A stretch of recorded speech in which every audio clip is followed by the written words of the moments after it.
नमस्कार दोस्तों, मेरा नाम है Ashish Rathore. Indian rail dynamics channel में आपका स्वागत है। अगर आज आप मेरे चैनल पर नए आए हैं, कंटेंट पसंद आ रहा है तो सब्सक्राइब करना मत भूलिएगा।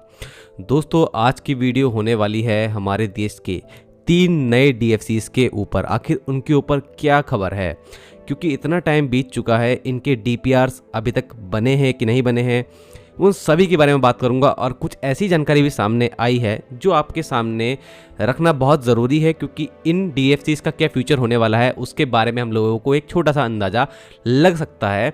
सरकार क्या सोच रही है इन डीएफसीज के बारे में। तो दोस्तों, शुरू करते हैं आज की वीडियो। दोस्तों, हमारे देश में डेडिकेटेड फ्रेट कॉरिडोर, इतना बड़ा प्रोजेक्ट जो रेलवे के क्षेत्र में चल रहा है, जिसके तहत ईस्टर्न डेडिकेटेड फ्रेट कॉरिडोर का काम 1337 किलोमीटर का कंप्लीट हो चुका है, लुधियाना से लेकर के सोननगर तक। उसके बाद मल्टी ट्रैकिंग करके इसको वेस्ट बंगाल के अंदल और फिर डानकुनी तक ले जाया जा रहा है। साथ में ही 1506 किलोमीटर का दादरी से लेकर के सीधा मुंबई के जेएनपीटी पोर्ट तक वेस्टर्न डेडिकेटेड फ्रेट कॉरिडोर का काम भी तेजी से चल रहा है।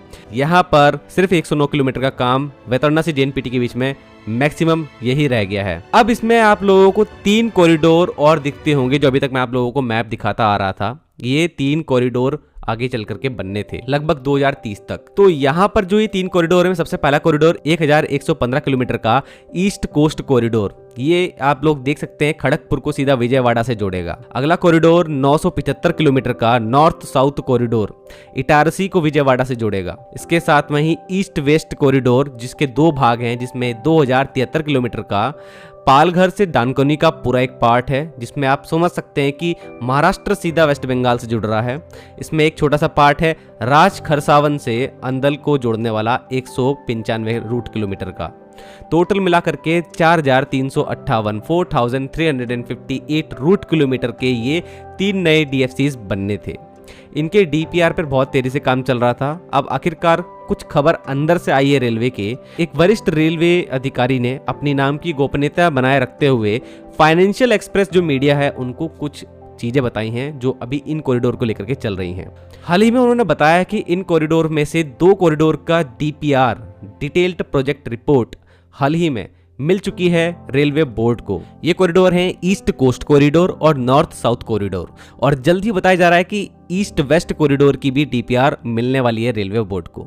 अब रेलवे बोर्ड और डीएफसीसीआईएल के मेंबर्स की मीटिंग भी हो चुकी है एक इन कॉरिडोर्स को लेकर के, जिसमें यह भी बताया जा रहा है कि रेलवे मिनिस्ट्री को इन तीनों डीएफसी की रिपोर्ट्स भी सबमिट कर दी गई हैं कि क्या इस पर फैसला लेना है, रेलवे मिनिस्ट्री के ऊपर ही है, क्योंकि फंडिंग आखिरकार वहीं से आनी है। और ये प्रोजेक्ट बहुत ज्यादा बड़े हैं, इनके लिए फंडिंग ह्यूज चाहिए होती है। जैसे कि हमारे पिछले 2 डीएफसीज के लिए जापान की जायका और वर्ल्ड बैंक ने काफी बड़ा लोन दिया था इंडियन गवर्नमेंट को, और जिसमें इंडियन गवर्नमेंट का भी छोटा सा हिस्सा है, लेकिन मैक्सिमम हिस्सा वर्ल्ड बैंक का और जायका का ही है इन दोनों प्रोजेक्ट में। तो फाइनेंशियल एक्सप्रेस को जो ये रेलवे के अधिकारी हैं, इन्होंने जो भी जानकारी दी उसके मुताबिक अभी उनका ये कहना है कि सेंटर शायद फ्यूचर में इन तीनों डीएफसी को कंसीडर ना करे, वो दूसरे प्लान पर काम कर सकते हैं। तो मिनिस्ट्री ऑफ रेलवे के ऊपर बहुत कुछ डिपेंड करता है आने वाले कुछ महीनों में, और अभी चुनाव भी होने हैं, और अभी करंट गवर्नमेंट ही अगर आती है तो फिर इनके ऊपर बहुत कुछ डिपेंड करता है कि ये कॉरिडोर बनेंगे कि नहीं बनेंगे। अब मैं आपको कुछ मेन चीज बताता हूं कि यहाँ पर और भी बातें सामने आई हैं, और मुझे भी ऐसा लग रहा था ऐसा कुछ हो सकता है। जब फरवरी 2024 में देश का यूनियन बजट आया तो उसमें फाइनेंस मिनिस्टर ने जिस तरीके से फोकस करा 3 न्यू इकोनॉमिक कॉरिडोर्स पे, तब मैंने आप लोगों को बहुत सी चीजें एक्सप्लेन करी थी। तो उसमें मैंने आपको बताया था कि कमोडिटी बेस्ड कॉरिडोर्स के बारे में कहीं ना कहीं सेंट्रल गवर्नमेंट में मंथन चल रहा है कि इन कॉरिडोर पर काम किया जाए, और हो सकता है कि डीएफसीज की जगह इन कॉरिडोर पर ही ज्यादा फोकस हो आगे चल करके। अब इनको एक्सप्लेन करने से पहले आप लोगों को कुछ चीजें और बता दूं। हमारे यहाँ जो एग्जिस्टिंग 2 डीएफसीज लगभग 90% से ज्यादा बनकर के तैयार हो चुके हैं, और आप लोगों को पूरी अपडेट मेरे चैनल पर मिलती भी रहती है। तो इन दोनों ईडीएफसी और डब्ल्यूडीएफसी का भी फुल पोटेंशियल पर यूज तो अभी भारतीय रेलवे नहीं कर पा रहा है, इसलिए इनसे जो भी इनपुट आ रहा होगा उसके मुताबिक अभी ऐसा नहीं कहा जा सकता कि हम डीएफसी का फायदा नहीं ले पा रहे हैं। तो अभी इन चीज़ों पर तो मैं टिप्पणी नहीं करूंगा दोस्तों, लेकिन एक चीज़ आप लोगों को क्लियर करना चाहूंगा। जब पोर्ट पूरी तरीके से कनेक्ट हो जाएंगे, जेएनपीटी पोर्ट और वेस्ट बंगाल का अंदल तक कनेक्टिविटी हो जाएगा सोननगर के बाद में ईडीएफसी में, तो बहुत सी चीज़ें बदलेंगी, क्योंकि पैसेंजर लाइंस पर अभी भी जो मालगाड़ियाँ चल रही हैं वो 100% ट्रांसफ़र नहीं हुई हैं डीएफसीज पर। चलिए वो तो भारतीय रेलवे का ट्रैफिक था, लेकिन जो कस्टमर्स अपनी खुद की डेडिकेटेड ट्रेन चलाना चाहते थे इन कॉरिडोर्स पर, अभी उन कस्टमर्स के साथ भी बहुत सी डील्स चल रही हैं डीएफसीज की, लेकिन उन डील्स पर अभी पूरी तरीके से कामयाबी डीएफसीज नहीं पा पाया है जहां तक मुझे लगता है, क्योंकि अभी उतनी न्यूज़ भी नहीं आ रही है। हालांकि अमूल और अमेजोन जैसे कस्टमर बहुत जल्दी डब्ल्यूडीएफसी को मिल गए थे, जो कि बहुत अच्छी बात है। तो इन पर तो आप लोगों को मैं आगे बताता ही रहूंगा अपने चैनल पर। बाकी अभी मैं आपको बताता हूं कि जैसे कि मैंने आप लोगों को 3 न्यू इकोनॉमिक कॉरिडोर के बारे में बताया था, तो इस पर हमारी करंट गवर्नमेंट का ज्यादा फोकस क्यों जा सकता है। देखिए, जो ये पीएम गति शक्ति मल्टी मॉडल कनेक्टिविटी प्रोजेक्ट चल रहा है, इसके तहत ये सबसे ज्यादा एडवांस्ड कॉरिडोर बनेंगे, क्योंकि अभी देश में जितना भी लॉजिस्टिक का डाटा है, जो भी लॉजिस्टिक ट्रांसफर होता है, उस पूरा डाटा कई सालों से फीड हो रहा था गति शक्ति मल्टी मॉडल पोर्टल पर, और वहां पर पूरा एनालिसिस करने के बाद में इन 3 कॉरिडोर की बात निकल के आई है, जिसमें आर्टिफिशियल इंटेलिजेंस का यूज भी किया ही गया होगा जहां तक मुझे लगता है। तो सबसे पहली बात थी एनर्जी, मिनरल और सीमेंट कॉरिडोर। इन कॉरिडोर का नाम दिया गया था एनर्जी कॉरिडोर, और दूसरा कॉरिडोर था पोर्ट कनेक्टिविटी कॉरिडोर, जिनको नाम दिया गया था रेल सागर कॉरिडोर, और तीसरा कॉरिडोर था हाई ट्रैफिक डेंसिटी कॉरिडोर, जिनको नाम दिया गया था अमृत चतुर्भुज कॉरिडोर, जो कि गोल्डन क्वाड्रिलेटरल से रिलेटेड रहेंगे। और यहाँ पर ट्रैकों की संख्या बढ़ाकर के यहाँ पर जो ट्रैफिक है उसको हाई क्वालिटी में, हाई स्पीड में चलाया जा सकेगा। कुछ इस तरीके का ये प्लानिंग रहने वाली है, इसकी बात तो आज नहीं करेंगे, लेकिन ऊपर के दो कॉरिडोर है, इन्हीं से हमारा ज्यादा आज रिलेटेड रहेगा कंटेंट, जिसमें हम एनर्जी कॉरिडोर और पोर्ट कनेक्टिविटी कॉरिडोर की बात करेंगे। देखिए, हमारे जो 3 डीएफसीज हैं, इन 3 डीएफसीज को अगर रिप्लेस इन 2 कॉरिडोर से किया जाएगा, तो कहीं ना कहीं जो भी कुछ बातें निकल के आ रही हैं कि कमोडिटी बेस्ड कॉरिडोर ज्यादा फायदा पहुंचा सकते हैं भारतीय रेलवे को, क्योंकि अल्टीमेट गोल जो हमारे इन कॉरिडोर्स का है, लॉजिस्टिक कॉस्ट को कम करना और ज्यादा से ज्यादा कस्टमर्स को अट्रैक्ट करना अपनी तरफ। तो देखिए, कमोडिटी बेस्ड कॉरिडोर्स अगर बनने हैं तो इन 2 नए कॉरिडोर की जो बात हो रही है, जिसमें नंबर 1 पर होगा हमारा एनर्जी कॉरिडोर, जिसके अंदर हम कह सकते हैं minerals, cement, coal, steel and जितने भी रॉ मटेरियल होते हैं, जो भी हमारे भारत में जहां जहां पर पाए जाते हैं, उनकी एक अलग ही बेल्ट बना दी जाए।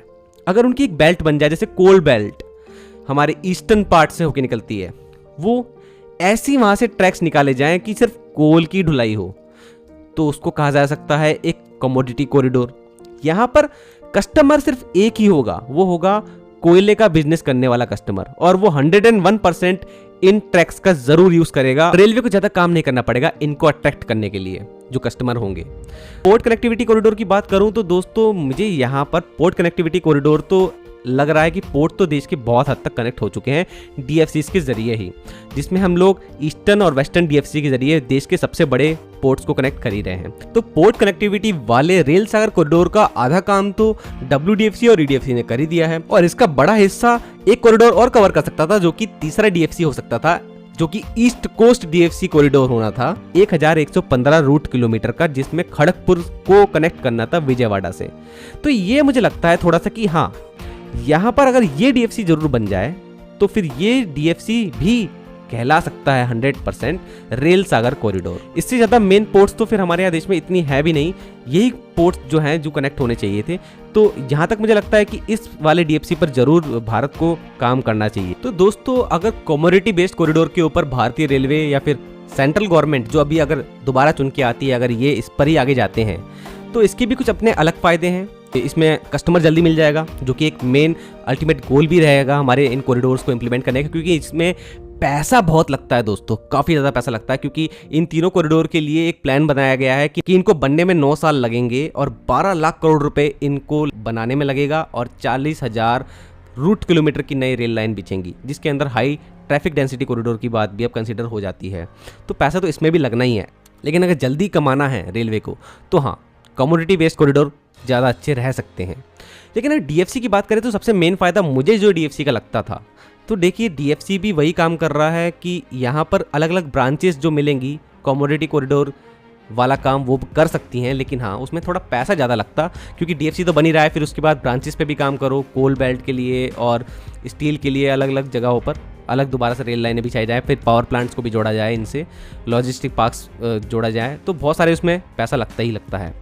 लेकिन इनका सबसे बड़ा फ़ायदा जो मुझे लगता है वो ये था कि इनके पैरेलल में जो पैसेंजर ट्रैफिक था ना, वहाँ पर से जो मालगाड़ियाँ हैं वो सीधा ट्रांसफ़र डीएफसी पे हो जाती, तो उससे ट्रेनों की जो हमारी गति है पैसेंजर ट्रेनों की वो बढ़ाने में बहुत हेल्प होती। तो डीएफसी के भी अपने अलग ये जो मेन फ़ायदा है मुझे लगता है। लेकिन दोस्तों आप लोगों का क्या कहना है इन दोनों ही चीज़ों के बारे में? क्या इन तीनों डीएफसी के ऊपर ही आगे बढ़ना चाहिए या फिर कमोडिटी बेस्ड कॉरिडोर ज़्यादा अच्छे रहेंगे आगे आने वाले टाइम में? तो अभी देखिए चुनाव का साल है, चुनाव होने के बाद सेंट्रल गवर्नमेंट इस पर क्या फैसला लेती है वो हमको पता लग ही जाएगा।